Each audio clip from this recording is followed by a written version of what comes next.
Good day everyone. In this video, I will be discussing to you the game basketball.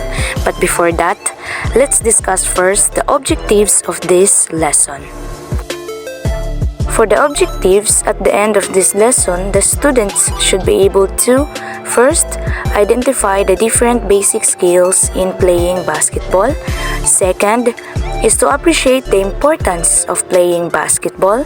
And lastly, is to engage in moderate to vigorous physical activities for at least 60 minutes most days of the week in a variety of settings in and out of school.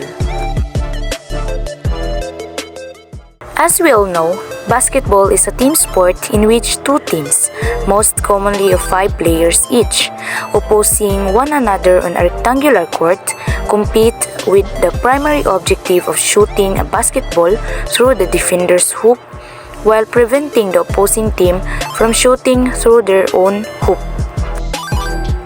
Basketball was invented by James Naismith in Springfield, Massachusetts in 1891.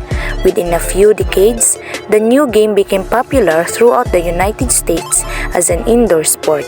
The popularity spread overseas, and the International Basketball Federation, or also known as FIBA, was organized in 1932 in Geneva, Switzerland. Now, let's proceed to the basic skills in basketball. There are only 5 basic skills that I will be discussing to you, which are the shooting, the dribbling,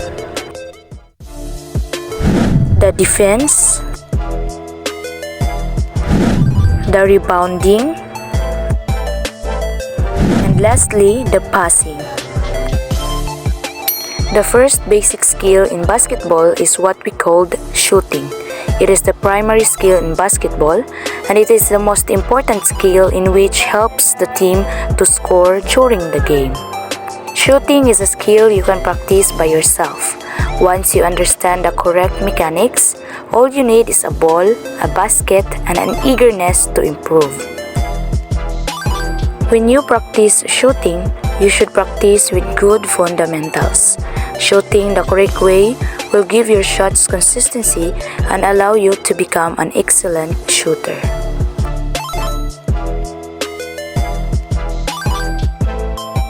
The second basic skill in basketball is the dribbling.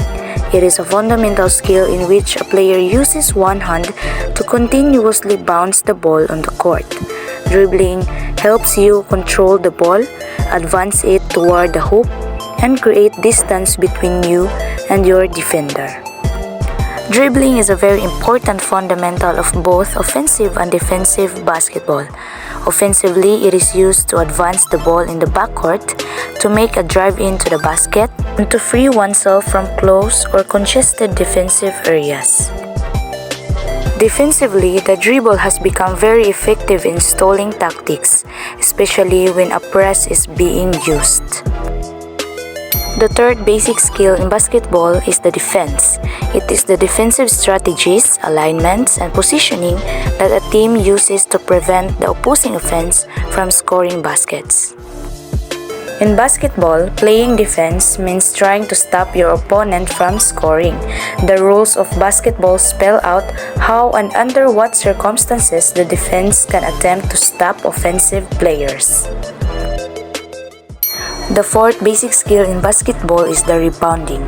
It is created after any missed shot, including air balls which completely miss the basket and board. If a player takes a shot and misses and the ball bounces on the ground before someone picks it up, then the person who picks up the ball is credited for a rebound. Being big and strong in basketball is an advantage of getting more rebounds. Of course, it helps to jump high and have great timing. Rebounding is no easy task, but the majority of the rebounds in basketball will go to the post positions. The last basic skill in basketball is the passing. Passing is the technical skill that brings the individual players together and builds them into a team. All teams within their offense use passing to move the ball and prove for weaknesses in the defensive team's armor. There are different types of passing, which are the chest pass. This is a type of pass in basketball where the player in possession of the ball throws a two-handed pass from their chest and in a straight line to the chest of the player receiving the ball. The push pass. The push pass is used most often when closely guarded. This pass is similar to the chest pass, except you push with one hand while taking a step to create space from your defender. The overhead pass. The overhead pass is comprised of offensive action in which a player in current position of the basketball places it over their head before throwing it with two hands towards a teammate that is able to receive it. The bounce pass. This type of pass in basketball that must bounce at least once before it reaches its intended receiver. In order to successfully complete a bounce pass, one player must bounce the ball off of the court into another player on his or her team's hands. And that would be all about the basic skills of basketball. Now let's proceed to what are the health benefits in playing basketball. First is to strengthen muscular endurance. Playing basketball requires agility, strength, and stamina. You must quickly move and change directions using high intensity, short duration, and muscle constructions. Second, improves balance and coordination.